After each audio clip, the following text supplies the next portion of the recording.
Olha, eu gostaria de começar esse vídeo, ó, com uma salva de palma, viu? Por que salva de palma? Para os fiéis torcedores que pagaram R$ 285 para ir lá no Ceará assistir um jogo desse, pelo amor de Deus. Fala galera, tudo bom com vocês? Bem-vindos de volta a mais um vídeo do canal.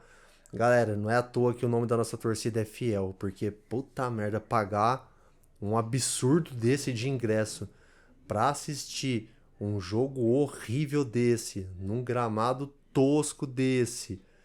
Cara, tem que ser muito fiel. O que a gente. O que essa torcida faz por esse time é surreal. Bom, Coringão 1, Ceará 0. Diz aí pra mim nos comentários se você tava assistindo um jogo aqui com meu sobrinho, com meu filho, e a gente tava debatendo sobre isso. Se você é do time joga bonito ou se você é do time que importa o resultado. Vou deixar esse questionamento, quero que vocês deixem nos comentários aí pra mim.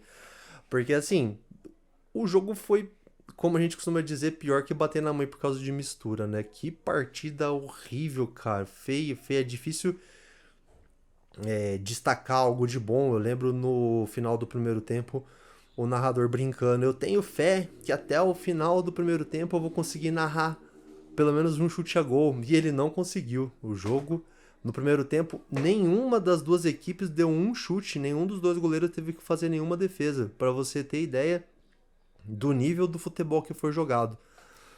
Né? E eu tava dando risada aqui que no final do jogo. Pera aí, depois eu falo, senão eu já vou dar spoiler do que eu ia falar adiante. Mas um jogo, um time horrível, né? O André Ramalho voltando à zaga aí no lugar do Gustavo Henrique. Jogamos sem o ataque titular. Parece que o Ceará também estava sem o ataque titular. As razões deles eu não sei porquê. Eu fiquei até me questionando por que o Pedro Raul não jogou. Eu não sei se tem aquela questão do contrato de não jogar contra o ex-clube. Mas chegou a mostrar ele lá na arquibancada assistindo o jogo, comendo pipoca. Era só que faltava, né? A gente ter que correr o risco de tomar gol do Pedro Raul ainda. Mas eles também estavam sem o ataque titular e a gente tava, né, sem o Memphis que tomou aquele cartão amarelo questionável na última partida, né? E o Yuri Alberto ainda se recuperando de lesão. Pra não falar que foi 100% ruim, dentro desse deserto de ideias que era o time do Corinthians, tinha uma gotinha de lucidez ali, um oásis de lucidez ali, que era o Garro. Eu não tô falando que ele fez uma boa partida, porque para mim, pelo menos na minha opinião, ninguém do time fez. Mas dentro do que, digamos, de algum jogador que tinha alguma lucidez, fazia alguma jogada bacana ali, o Garro foi um dos poucos que se salvou, que deu algumas assistências, inclusive, né? Mais lá na frente no segundo tempo, o gol se originou com uma jogada dele, né? Então foi um dos poucos ali que se salvou. Mas é difícil, galera. Eu tô tentando lembrar mais coisa positiva para falar aqui do Corinthians, mas não teve, cara. Um time que não deu um chute a gol no primeiro tempo. É difícil achar algo positivo, né? Aí no intervalo, a gente fica com aquela expectativa que o Dorival vai mexer, vai fazer alguma coisa. Expectativa essa que, pelo menos da minha parte, está diminuindo, porque eu esperava muito mais desse Corinthians depois da pausa para a Copa do Mundo de clubes aí, e eu não tô conseguindo ver o Dorival achando situações de jogo, fazendo o time jogar melhor, né? Então eu já não esperava tanto assim que ele conseguisse fazer alguma mudança muito positiva no intervalo. Mas ele confirmou essa falta de expectativa minha, não fez nenhuma mudança, o time voltou na mesma porcaria. E só mais lá pra frente que ele fez a mudança. Que dá uma agonia do caramba ver que o Carrilho tudo bem, que é um cara que eu não consigo nem entender por que não saiu jogando. Eu tava vendo, né, que obviamente eu sou corintiano, consumo muito conteúdo de outros criadores, né? Tava vendo um vídeo do Kaká falando a respeito que já chegou muita coisa pra ele do Carrilho em baladinha, festinha e tal, e que enquanto o cara tá jogando pra caramba, ele nem comentava nada, mas que ultimamente o Carrilho tem deixado a desejar, né? Então eu não sei se essa questão do Carrilho não entrar jogando, se tem algo a ver com isso, eu não faço ideia. Mas vai saber, né? Porque é muito estranho um cara com a qualidade do Carrilho ficar no banco de reserva. Entrou o Carrilho e entrou o nosso grandíssimo Maicon, né? Meu Deus do céu. Mas entrou ali, e aí, numa das primeiras jogadas ali, né? Eu comecei a brincar com meu sobrinho e com meu filho aqui, que falou, a hora que o Michael entrou, eu falei assim, agora vai, agora as minhas esperanças se renovaram. E na primeira jogada, saiu uma tabelinha do Maicon com o Thales Magno pela ponta esquerda. O Thales Magno tocou no Maicon e passou para receber na frente. O Maicon já deu um passe lá na PQP que o Thales Magno não conseguiu pegar. Eu já pensei, pronto, agora vai. Mas então, fez essas alterações, entrou o Maicon e o Carrilho. E foi de uma jogada que iniciou com o Garro ali no meio de campo, tocando pro Carrilho.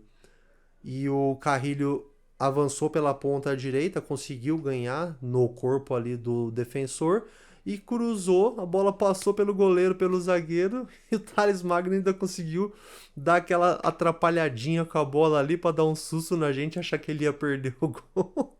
Acho que o Mateuzinho já tava vindo correndo atrás dele, meio que para garantir, já falou: "Meu, deixa eu ficar aqui que vai que o Thales na fase que tá, que fase que tá o Thales Magno, vai que ele erra esse gol, eu já tô aqui para completar."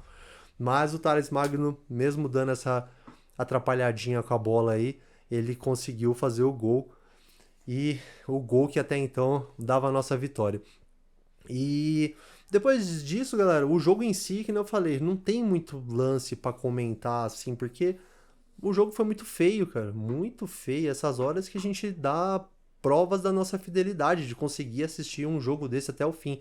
Menos mal que foi com uma vitória do Corinthians, porque pior é quando você perde 2 horas, quase 2 horas assistindo um jogo de futebol e ainda chega no final acontece o que aconteceu com o Bragantino, né? A gente ainda sai com a derrota ainda. Mas pelo menos uma vitóriazinha aí, que dá um respiro, né? Ganhamos mais, subimos mais 3 pontos na tabela ali. E agora é esperar o majestoso, né? Eu fiz aquela pergunta lá no começo do vídeo e vou frisar aqui de novo para você deixar seu comentário aí, se você é do time joga bonito ou se você é do time o que vale o resultado, porque assim, obviamente é muito bom sair com esses 3 pontos, né? Basicamente os pontos que a gente deixou de ganhar em Itaquera, a gente recuperou fora de casa. Mas só que dá uma falta de perspectiva tremenda, né? E imaginar que o time jogando feio desse jogo, você já fica pensando, puta merda, o próximo jogo, entrar jogando esse futebolzinho aí, a gente vai tomar piaba. Quando, pelo contrário, quando o time joga bonito e perde, você fala, pô, mas jogou bem, né? Se jogar desse jeito no próximo jogo, a gente ganha, entendeu? Por isso que eu fiz esse questionamento aí pra vocês. Mas o próximo jogo contra o Tricas, né? Vamos ver o que vai dar isso aí, né? Eu sei que a gente tem que melhorar muito esse time, cara, que no final do ano começa.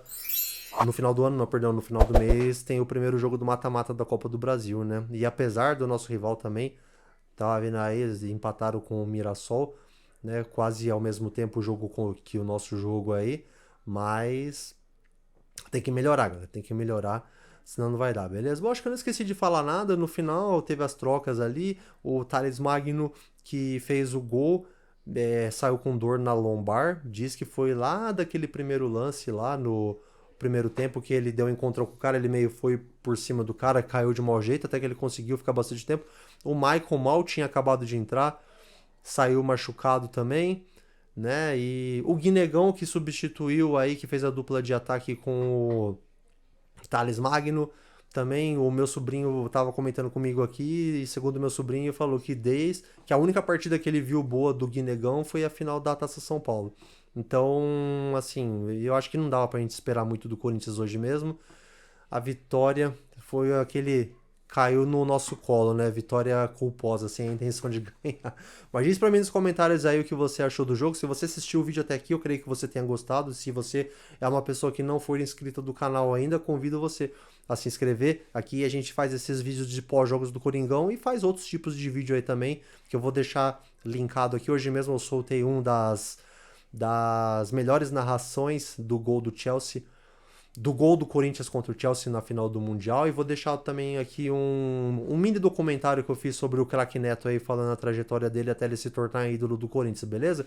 Valeu, galera, forte abraço pra você que assistiu até aqui, se inscreve aí pra não perder os próximos vídeos. Tamo junto, vai Corinthians, daquele jeito sofrido, mas foi. E até o próximo vídeo.